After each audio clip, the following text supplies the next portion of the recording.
growing problem here in central Indiana. Drivers high on drugs driving next to you and me. Call 6 Investigates found Indiana has so many impaired driver cases. The state's toxicology lab is struggling to process them all. Our Karen Kinney uncovered their backlog is in the thousands. She headed there to find out what they're doing to address it.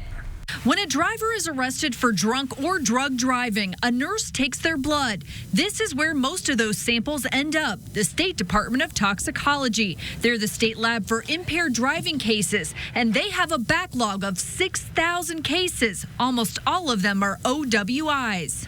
Why the backlog? Since the lab opened in 2012, they've seen a 94% increase in case submissions. Police and prosecutors are more aware of the lab, and police are becoming more skilled at recognizing when a driver is on drugs. State Department of Toxicology Director Ed Littlejohn says the backlog also happened because they improved their screening methods. So our scientists developed a method so that we could go to one instrument to screen for all the drugs, and that took time.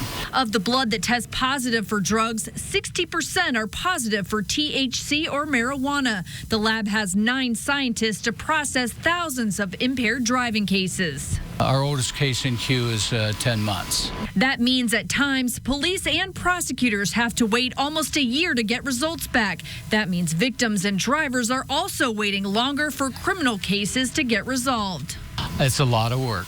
Our plans are to, by the end of the year, to have our turnaround time down to around 4 to 5 months.